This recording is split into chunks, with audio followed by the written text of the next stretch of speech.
Hi, this is Christina, the Art of Living Through Releasing, or Releasing for a Better Life. Let me remind you again how this program works. It is about taking everything in your life, whether you have control of it or not, and releasing it to God. Putting it in a bubble and letting it go, and letting God then hold those problems for you or release them back with answers. And how that happens is totally up to you. It's individual for every person. These videos that I make are actual videos of how I'm doing with this program myself. Although this is something I wouldn't say I invented, but it's something I started to use and see great results. And so I decided to share it in video form, for a journal in video form, for everybody to be part of, to see how the program actually works in your everyday life. So what I want to talk about today is something that came up between my husband and myself, and it was about what happens when you get a message or you get for me, it's like an intuition, someone saying, you need to do this or you need to do that right now. What happens when you get those and you don't follow through with them? And does it mean that all of a sudden your life is collapsing around you, or that will never come back? And a lot of this has to do with when you talk to angels and you ask, especially the angels, for some suggestions. Because I always recommend that not only do you release to God and wait for answers, but that you use your angels as a sounding board. You use your angel or angels to talk to and really let them know what's going on in your life and what you need help with. And, whenever you've released to God, use it as a way to say, I've been releasing this, I've been talking about this, can you give me any more suggestions?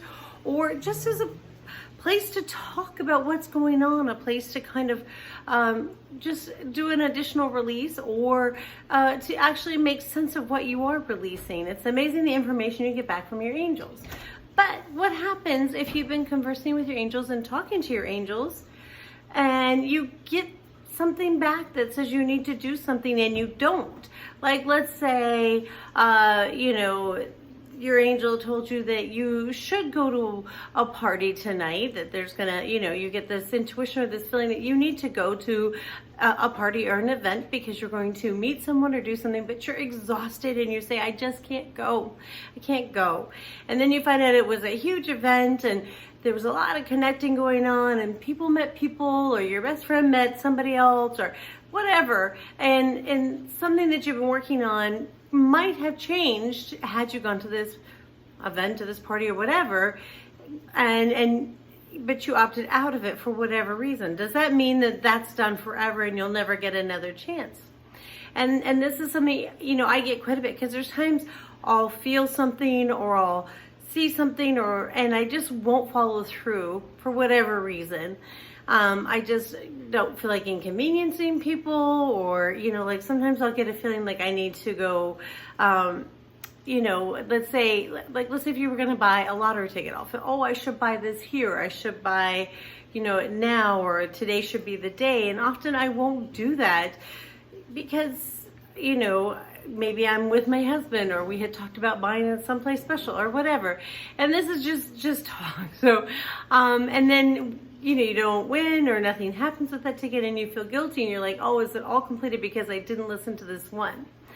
Well, here's the point about this that I'm having to really work on with myself and work on with other people, is that doesn't exist. There's no one-time chance. It's just like saying there's one love. I mean, if you find one love and if something happens to that love, where it doesn't work out, do you say, there's not another for me? There was only this one love that I was ever allotted in my life. Of course not. Of course not. There will always be somebody else. And that's the beauty of it. And they may be better, they may not be as great, it doesn't matter. There will always be somebody else. Just like a job. You may say, oh my gosh, I lost this job. Will there never be another job this great? Yes, there'll always be another job. There'll always be another day. There'll always be another time. And that's the beauty of it. The problem is that often we feel so bad we just give up. We say, oh my gosh, you know what? I didn't listen to my angel. I didn't listen to my God. I didn't listen to the messages, and I missed an opportunity. Maybe you did, maybe you didn't. It doesn't matter, but you feel like you did. And so you say, well, I'm just not going to do it anymore. And you go into this self-loathing guilt. And that's what has to stop, so you didn't feel good enough to go to that party that night. Maybe something would have happened, maybe it wouldn't have happened. We don't know for sure. Obviously, you got the signal something would have happened. Obviously, it did happen for somebody or not, but would it have happened for you? At this point, it doesn't matter. What matters is that you continue on. And if you feel bad about it, then this is the perfect time to release. Say, I feel so bad about being tired and not wanting to go to this party. Or go to this event. It wasn't clicking with me. So you put that into that ball and you release it. You let it go and then you start the process again. Even if it's that one simple release, I feel awful. I don't know what would have happened. I got a lot of signals I was supposed to go. I didn't go. And I feel bad. And let me explain how this works in my life. I have a very strong personality. And I'm full of a lot of opinions. And as I was growing up, this strong personality with a lot of opinions was labeled as I'm bossy. I'm a bossy woman. And so my whole life, this rang in my head. I'm bossy, I'm bossy, I'm bossy. And to the point where I became very depressed in my youth and my young adulthood, thinking if I speak my mind, I'm bossy and people won't like me, because this was continually pushed into me. As a small child, I remember the first time I heard it was, I think I was like 2 or 3. I remember people, I guess I asked people to put the marshmallows away, or I told them at a campfire, and from that point on, I was labeled as this bossy little girl. So much so that my mom still says to this day, oh, everyone said you were going to be a terrible teenager because you were such a bossy little girl. You were going to be one of the hardest. And she, as a matter of fact, I just saw my mom, and she said that to me again, and I said, but I wasn't really. I wasn't. And so bringing this back in, let me refocus because I have this problem. So what I'm saying is, because I was labeled bossy, I had trouble speaking my mind. And I felt very horrible about who I was, being labeled as bossy. I thought every time I spoke my mind, I was bossy.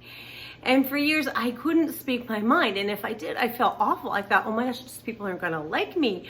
They're going to think I'm a horrible person. They're going to hate me because I have been bossy again. Instead of just speaking my mind. And so now I will release to God before I have any big conversations with people I know that are going to label me as bossy. And when I do say things that maybe I, question whether it was right or not, I will release that as well. But the bigger piece is that I've come to accept that maybe I'm meant to say these things, and that's okay. And I've let go of that guilt. All right. And I know this, I accept that at times I may say things or do things by intuition because I've listened to them. I also sometimes may or may not say things that I should say because I'm not listening to my intuition. And both of those things I have to release. I have to let them go. And I have to talk to my angel, knowing that no matter what I did, whether it was right or wrong, if in essence, I'm not saying you can say anything, but I'm not a bad person. I'm not saying horrible things. I'm just speaking. And, and with that, I will always be okay. And my angels will always be there for me and protect me. And they'll always listen to me as long as I continue using this program. And as long as I continue allowing them to help me and progress with me. So it works on that method for me. And as far as listening to your intuition to do things, it's the same thing. You may hear that you need to do something or progress or meet somebody, but when you let your angels take control and you let God take control and you start releasing, and then it's okay, even if you make a mistake, even if you don't listen, even if you do something wrong. It's okay if inherently you're doing the best you can and you're not out to, I'm not talking about someone who's out to murder somebody. I'm talking about in general life. We're all just living and working and doing and trying to survive the best way we can. And when you use these tools, it allows you to live the best that you can. And it allows you to take the guilt, and it allows you to take all the pressure behind it and let it go. And that's what's important. If you remember that These angels are here in your life and they want the best for you, and they understand you're human, and they understand sometimes you'll listen, sometimes you won't. They'll understand that sometimes your own emotions, that's still you, and you're still going to have them, and you may not always, they may override anything that the angels or God are telling you to do and signaling you to do, and that's okay.